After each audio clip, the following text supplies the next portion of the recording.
Hi friends. आज का ओसी का पेपर उम्मीद करता हूँ सभी को अच्छा गया होगा, है ना। मैंने जो इंपॉर्टेंट क्वेश्चंस 2 दिन पहले आपको शेयर किए थे, उसमें से आप अगर देखेंगे तो मैंने 4 ही क्वेश्चन आपको, 4 अलग अलग डिफरेंट जो क्वेश्चंस है वो मैंने आपको शेयर किए थे। और उसमें मैंने जो आपको डिफरेंट टाइप्स ऑफ क्वेश्चंस दिए थे, जैसे मैंने डिस्टिंग्विश बिटवीन, ठीक है, आंसर इन ब्रीफ, उसके बाद क्वेश्चन नंबर 8 और 4 मार्क का जो एक क्वेश्चन है वो मैंने आपको शेयर किया था। और उसमें से करीबन करीबन आप अगर देखेंगे तो मैंने जितने क्वेश्चंस दिए थे वो सभी आए, है ना। तो आज के पेपर का थोड़ा सा एनालिसिस कर लेते हैं, जो मैंने आपको क्वेश्चंस दिए थे उसमें से कितने क्वेश्चंस आए इसके बारे में थोड़ा सा देख लेते हैं। देखिए, आप अगर देखेंगे तो मैंने जो क्वेश्चंस दिए थे उसमें से, जैसे मैंने आपको डिस्टिंग्विश बिटवीन दिया था, वो डिस्टिंग्विश बिटवीन में से सर कौन से क्वेश्चंस आए थे, आपको आपने भी पेपर छुड़ाया हुआ है, तो देखिए इंपॉर्टेंट क्वेश्चंस मैंने जो दिए थे उसमें से आप अगर देखेंगे तो ये आज का बोर्ड पेपर है जो आज आपके एग्जाम में हुआ था, उसमें मैं बोर्ड पेपर ही सामने ले लेता हूं और जो मैंने क्वेश्चन शेयर किए थे वो भी अपन डिस्कस कर लेते हैं।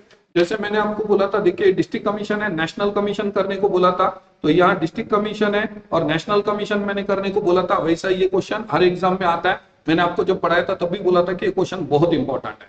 Then road transport and rail transport मैंने आपको करने को बोला था, ठीक है। उसके बाद आप अगर देखेंगे तो मैंने आपको, देन आप देखेंगे तो मैंने ई बिजनेस और ट्रेडिशनल बिजनेस भी आपको करने को बोला था, तो यहाँ पर सिर्फ ट्रेडिशनल बिजनेस और ई बिजनेस बोलकर आया है। तो ये जो टोटल मैंने आपके साथ शेयर किए थे 10 क्वेश्चंस, उसमें से 3 क्वेश्चन एग्जाम में आए।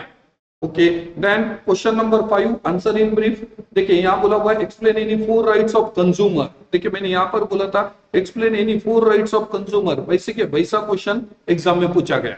उसके बाद explain any 4 Ps of product marketing mix. देखिए explain any 4 Ps of marketing mix मैंने आपको बोला था। देन नेक्स्ट बोला था, यहाँ पर देखिए क्वेश्चन नंबर, यहाँ पर मैंने लिखना था आपको 2, ठीक है ना। मैंने आपको दिए थे 10, उसमें से 2 क्वेश्चंस वैसे के वैसे एग्जाम में आए।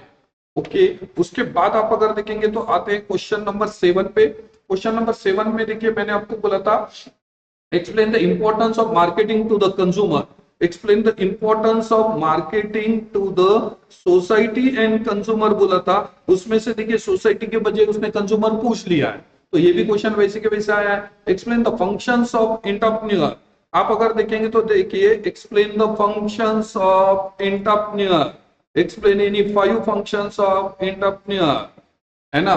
5 ही लिखने होते हैं क्योंकि 5 मार्क का क्वेश्चन है, आप कोई भी 5 लिख देते तो आपको पूरे मार्क मिल जाएंगे।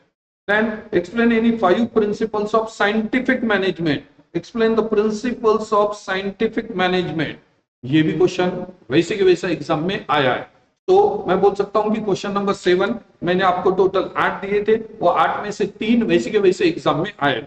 अब बात करते हैं क्वेश्चन नंबर 8 की। देखिए मैंने यहाँ पे क्वेश्चन नंबर 8 लिखा था, आपको जो मैंने कॉपी डाला था उसमें आपने देखा होगा। क्वेश्चन नंबर 8 में मैंने क्वेश्चन बोला था आपको what is marketing, explain the functions of marketing.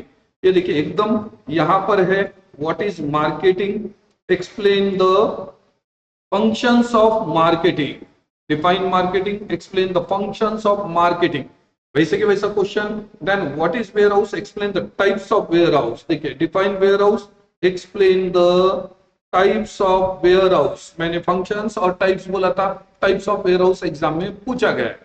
तो मैं ऐसा बोल सकता हूं कि मैंने जितने आपको क्वेश्चंस दिए थे, है ना, जो लास्ट 2 ईयर्स से ऐसे ही बच्चों ने, आप अगर देखेंगे तो मैंने क्वेश्चन उनको इंपॉर्टेंट दिए थे। और लास्ट 2 ईयर्स बोले तो सर मार्च 24 और मार्च 25 दोनों भी साल आप अगर देखेंगे तो अपने बच्चों ने उसी में 100 आउट ऑफ 100 स्कोर किया है। मार्च 24 में आप अगर देखेंगे तो श्रद्धा कल्याणकर, और मार्च 25 में वैभव पाठक, ये दोनों जो गर्ल स्टूडेंट है इन्होंने ओसी में 100 आउट ऑफ 100 मार्क्स स्कोर किया था। ओके, मेरे को लगता है कि नांदेड़ में सबसे ज्यादा ओसी का स्कोर अपने ही क्लास का है, 100 आउट ऑफ 100 पे कोई बच्चे दूसरे नहीं है ओसीएम के। नाउ चलिए अब बात करते हैं अपन आगे की, एसपी का जो पेपर होने वाला है उसके बारे में थोड़ा सा डिस्कशन करते हैं। देखिए मैंने एसपी के कुछ इंपॉर्टेंट क्वेश्चंस निकाले हुए, ये क्वेश्चंस आपने क्या कर लेना है जी, लर्न कर लेना है। ओके, अब ये क्वेश्चंस कौन से सर, कौन से क्वेश्चंस हमारे को लर्न करना जरूरी है, तो देखिए कौन से क्वेश्चंस दिए। मैंने क्वेश्चन नंबर 2 दिया है, 2-2 मार्क के आपको पूछे जाएंगे, 4 आपको लिखने होते हैं। तो मैंने यहाँ पर टोटल 12 दिए, मैं 12 बोलने के बजाय 15 दूंगा, 15 बोलूंगा क्योंकि यहाँ बियर और स्टैग भी मैंने आपको करने को बोला हुआ है। आप ये 15 क्वेश्चंस कर लीजिए, इसके बाहर के क्वेश्चंस नहीं आएंगे। अब एक आध दो क्वेश्चंस आएंगे देन इट इज ओके, ठीक है, बट इसमें से आपको जो 4 लिखना है तो आप 4 क्वेश्चंस इसमें से आना एक्सपेक्टेड है। ओके, मैं ये दावा नहीं कर रहा हूं कि 100% आएंगे, but chances are 90 to 95%। Okay, then next बोला देखिए दैट इज क्वेश्चन नंबर 3। अब देखिए यहाँ पे केस स्टडी का क्वेश्चन है। मैंने 3 ही चैप्टर पे आपको फोकस करने को बोला है केस स्टडीज में, that is chapter number 4 issue of debentures, page number 79 of board book. इसमें 3 केस स्टडीज दिए वाले, वो तीनों के तीनों केस स्टडीज आपको लर्न करना जरूरी है। ओके, वो सर उसके आंसर्स कैसे लिखना है मैंने ऑलरेडी आपको जब क्लास में लेक्चर लिए थे तब समझाया था, आपको आंसर्स लिखकर भी दिए हुए। याद रखना, आप केस स्टडी में जब लिखते हो तो केस स्टडी में पहले केस स्टडी कौन सी छुड़ा रहे हो वो नंबर लिखिए, फिर उसका जो भी क्वेश्चन है, 3 क्वेश्चन होते हैं यूजुअली, वो क्वेश्चन लिखिए। अगर छोटे होंगे, अगर बड़े होंगे तो लिखने की जरूरत नहीं, छोटे अगर क्वेश्चन है वो लिखिए और उसके नीचे उसके आंसर्स लिख दीजिए। ओके, चैप्टर नंबर 10 है ना, आप अगर देखेंगे तो पेज नंबर 155 156 पर है सर। चैप्टर नंबर 10 बोले तो आप अगर देखेंगे तो इंटरेस्ट और डिविडेंड नाम का चैप्टर है, तो इसमें भी आप अगर देखेंगे तो there are total 6 case studies. वो 6 केस स्टडीज आपको लर्न करनी है, इसके आंसर्स ऑलरेडी हम नोटबुक में लिख चुके हैं, आपको सिर्फ वो लर्न करने, आप लिखते बैठने की जरूरत नहीं है। Then chapter number 9 that is depository system, ये चैप्टर नंबर पेज नंबर 141 और 142 पे, इसमें total 5 case studies are there. तो वो 5 केस स्टडीज आपको क्या करने हैं, अच्छे से लर्न करके जाने। याद रखना 3 केस स्टडी आएंगे, उसमें से 2 आपको लिखने हैं। ओके सर, इसके अलावा कोई केस स्टडी, बाकी के जो चैप्टर्स में केस स्टडी दी है, देखिए मैंने पीछे आपको एसपी का पूरा एबीसी एनालिसिस करके दिया था कि कौन से क्वेश्चन, ये क्वेश्चंस में कौन से चैप्टर से क्वेश्चन आ रहे हैं।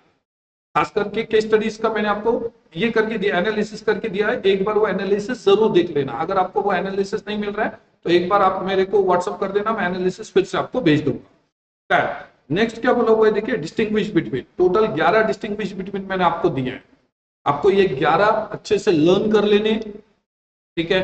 आपके पास ये सब लिखा हुआ है, अब आपको लिखते बैठने की जरूरत नहीं है, आपके पास ये ऑलरेडी हम नोटबुक में लिख चुके हैं, आपको सिर्फ इसको मगअप करके याद करके जाना है। देखिए 4 मार्क का क्वेश्चन है, तो एग्जाम में आपसे वैसे 4 ही एक्सपेक्टेड है, बट फिर भी मैं हरदम बच्चों को बोलता हूं कि एक बफर साइज में 5वां पॉइंट आप लिखकर रखिए, क्योंकि अगर रश में हम लिखने का कुछ कोई पॉइंट गलत हो जाता है तो वो 5वां बफर पॉइंट अपने को क्या करता है जी, संभाल लेता है, अपने मार्क्स कटने नहीं देता है। ओके, आप जैसे जैसे मैं क्वेश्चन बता रहा हूं उसके आप स्क्रीनशॉट ले सकते हो। जैसा ये क्वेश्चन है, अगर आपने इसका स्क्रीनशॉट नहीं लिया तो एक बार इसका स्क्रीनशॉट ले लीजिए। अब ये क्वेश्चन अगर आपने इसका स्क्रीनशॉट नहीं लिया है तो इसका भी लीजिए, क्वेश्चन नंबर 3 का, और क्वेश्चन नंबर 2 का भी आप स्क्रीनशॉट ले सकते हो। ओके, चलिए अब आ जाते हैं क्वेश्चन नंबर 5, है ना, आंसर इन ब्रीफ। देखिए टोटल मैंने 8 क्वेश्चंस दिए हुए, ये 8 क्वेश्चंस आपको अच्छे से लर्न करके जाना है। ये सर कितने मार्क के क्वेश्चन होंगे, यूजुअली 4-4 मार्क के ये क्वेश्चन होते हैं, आपको 3 लिखने होते हैं। I have given total 8 questions, 8 questions में से आपको कितने एग्जाम में लिखने हैं जी, आपको 4 आएंगे, 4 में से आपको 3 लिखने होंगे। तो ये क्वेश्चंस अच्छे से आपको क्या करना है जी, कर कर जाना है एग्जाम में। ओके, ये इंपॉर्टेंट क्वेश्चंस है, एक बार इसका भी आप स्क्रीनशॉट ले लीजिए। नाउ नेक्स्ट बोला देखिए आपके पास लेटर राइटिंग। मेरे को बहुत सारे स्टूडेंट पूछ रहे थे कि सर लेटर कौन से आएंगे, लेटर कौन से आएंगे, तो these are the 7 letters which are expected in your examination. Okay, मैंने लेटर राइटिंग के लिए आपको बोला था याद कीजिए, आपको फॉर्मेट याद करना जरूरी है। फॉर्मेट में सबसे पहले आप आएंगे तो देखा था अपन ने, लिखा था क्या, लिखा था याद कीजिए, बराबर है ना, कंपनी का नाम लिखना है, उसके बाद कंपनी के रजिस्टर्ड ऑफिस का एड्रेस लिखना है, कंपनी का सिन नंबर लिखना है। याद रखना सिन नंबर 21 डिजिट का अल्फा न्यूमेरिक है। मैंने आपको लेटर राइटिंग करते वक्त ये समझाया था कि आपको कंपनी का नाम, आपको एड्रेस और सिन नंबर याद करना जरूरी होगा। ओके, उसके बाद आप अगर देखेंगे तो लेफ्ट साइड में लेटर के पी रेफ है, पी रेफ बोल तो पहले फोन नंबर, फिर पीएफ रेफ, एफ बोल तो फैक्स नंबर, और रेफ बोल तो रेफरेंस नंबर, और राइट साइड में वेड हो रहा है। वेड बोले तो मैंने बोला था, डब्ल्यू बोल तो वेबसाइट एड्रेस, ई बोल तो ईमेल एड्रेस, और डी बोल तो डेट। ओके, फिर नीचे आपको क्या करना है जी, आपको जिसको भी लेटर लिखना है उसका नाम लिखना है। याद कीजिए मैंने आपको बोला था कि कोई भी एक नाम याद कर लीजिए विद एड्रेस, वो दोनों भी लेटर में आप सेम नाम लिखोगे तो कोई दिक्कत नहीं है, सेम कंपनी का नाम लिखोगे, सेम रेफरेंस नंबर थोड़ा बहुत चेंज होना चाहिए, डेट चेंज होगी, बाकी सब आप सेम लिखोगे तो भी कोई दिक्कत नहीं होती है। ओके, ऐसा कोई रिस्ट्रिक्शंस नहीं है कि लेटर अलग अलग नाम से लिखे जाए या कंपनी के नाम अलग अलग हो। ठीक है, साथ ही साथ आपको नीचे बॉक्स बनाते हो, वेरी केयरफुल, बोर्ड बुक में आप देख लेना, बॉक्स को नंबर दिए हुए, वो लेटर लिखते वक्त वो बॉक्स के नंबर लिखना जरूर, बॉक्स के नंबर लिखना जरूरी नहीं है, बट अगर लिखते हैं तो बहुत अच्छा, अपने को याद करने के लिए इजी होता है। थर्ड इंपॉर्टेंट थिंग, नीचे आप अगर देखेंगे तो अगर आपने इनक्लोजर दिया है, कोई इनक्लोजर है उसमें, जैसा डिविडेंड वारंट उसके साथ जुड़ा हुआ है, तो नीचे इनक्लोजर में डिविडेंड वारंट लिखना जरूरी होता है, और वो डिविडेंड वारंट का नंबर लिखना भी जरूरी होता है। सर क्यों जरूरी होता है? क्योंकि अगर आपने इनक्लोजर नहीं लिखा तो आपके मार्क उसमें कटेंगे। ओके, ठीक है, तो ये इसका भी एक स्क्रीनशॉट ले लीजिए। देन इंपॉर्टेंट क्वेश्चन रहते हैं क्वेश्चन नंबर 8। अब देखिए क्वेश्चन नंबर 8 में मैंने पहले ही बोला था आपको 5 क्वेश्चन बहुत इंपॉर्टेंट है। पहला, what is equity share, explain the features of equity share. Second मैंने बोला था what is preference share, explain the features of preference shares. Then what is preference share, explain the types of preference share. Okay, फिर मैंने बोला था what is debenture, explain the types of debenture. और फिर मैंने बोला था what is debenture, explain the features of debenture. ये 5 क्वेश्चन तो जरूर करना है। उसके अलावा आपको क्लासिफिकेशन ऑफ शेयर कैपिटल भी पूछा जाता है। सर क्लासिफिकेशन में क्या लिखना है, याद कीजिए, मैंने एक चार्ट बनाकर दिया था, authorised capital, issued capital, unissued capital, उसके बाद सब्सक्राइब्ड कैपिटल, अनसब्सक्राइब्ड कैपिटल, फिर called up capital, uncalled up capital, then उसके बाद हमने बोला था paid up capital, calls in arrears. ठीक है, आपको अगर ये क्वेश्चन आता है तो आपने वो चार्ट बना देना है और फिर नीचे उसको क्या करना है, आपने अच्छे से डिफाइन करना है। ओके, तो ये क्वेश्चन इंपॉर्टेंट है। उसके अलावा explain the provisions of companies act 2013 for issue of debentures, ये क्वेश्चन आपको एग्जाम में पूछा जा सकता है। देखिए फ्रेंड्स, मैंने ये इंपॉर्टेंट क्वेश्चंस आपको एसपी के दिए हुए, उम्मीद करते हैं कि इसमें से मैक्सिमम क्वेश्चंस एग्जाम में आएंगे। आप पेपर होने के बाद मेरे को जरूर बताना कि इसमें से कितने क्वेश्चंस आपको आए। आप मेरे को व्हाट्सअप कर सकते हो, कमेंट करके आप मेरे को बता सकते हो। अब इसमें एक क्वेश्चन मैंने नहीं कवर किया है, दैट इज क्वेश्चन नंबर 6। वो क्वेश्चन नंबर 6 है, दैट इज जस्टिफिकेशन। जस्टिफिकेशन अगर किसी को इंपॉर्टेंट चाहिए तो वो स्टूडेंट मेरे को व्हाट्सअप कर सकता है कि सर इंपॉर्टेंट जस्टिफिकेशन कौन से वो बताइए, मैं आपको वो जस्टिफिकेशन भी इंपॉर्टेंट बता दूंगा। ठीक है, अब देखिए इसी तरीके से मैं आपके साथ इकोनॉमिक्स के भी क्वेश्चन शेयर करूंगा।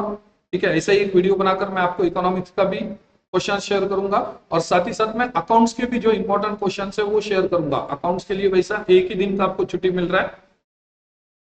जिन बच्चों का अकाउंट्स अच्छा हुआ है उनका दिक्कत नहीं है, बट जो बच्चों का थोड़ा बहुत अकाउंट में डाउट होगा तो याद रखें, मैं अकाउंट्स के भी आपको important question, page number, board का पेज नंबर और अपने फाइल में कौन सा क्वेश्चन करना है, फाइल आप सब एक जगह जमा रखना। वो फाइल में का जो भी इंपॉर्टेंट क्वेश्चन है मैं आपको बताऊंगा, वो क्वेश्चन आप घर पर छुड़ा लेना, या आपने ऑलरेडी हमने सॉल्व कर चुके हैं तो उसमें आपको देखना होगा। साथ ही साथ बोर्ड बुक, बोर्ड के जितने भी पेपर सितंबर 2021 से अभी तक के, वो आपको साथ में रखना होगा। ठीक है, तो चलिए फ्रेंड्स, अगर आपको ये वीडियो पसंद आ रहा है तो आप इसको लाइक शेयर कर सकते हो, सब्सक्राइब भी कर सकते हो। ठीक है, बेस्ट ऑफ लक। आपने बहुत अच्छी पढ़ाई की अभी तक, कोई घबराने की बात नाही आहे, बरोबर आहे ना। मराठी मीडियमच्या विद्यार्थ्यांनी काय करायचे लक्षात घ्या, हे जे प्रश्न मी इथं दिलेले इंग्रजी मीडियम मध्ये, इंग्लिश मीडियम मध्ये, त्याचं तुमच्याकडे मराठीमध्ये रूपांतर तुम्हाला करता येईल, बरोबर आहे ना। त्या रूपांतर केल्यानंतर तुम्ही त्या प्रश्नांची काय उत्तरही तुमच्याकडे मी लिहून दिलेली आहेत, ते उत्तर फक्त काय करायची, तो आपल्याला आता पाठ करायचे। ठीक है, सगळेजण चांगलं पेपर देतील, सब लोग आप अच्छे से पेपर देते ये उम्मीद करता हूं। ठीक है ना, और मिलते हैं फिर अगले इकोनॉमिक्स के पेपर के लिए। ओके, थैंक यू, चलिए बेस्ट ऑफ लक।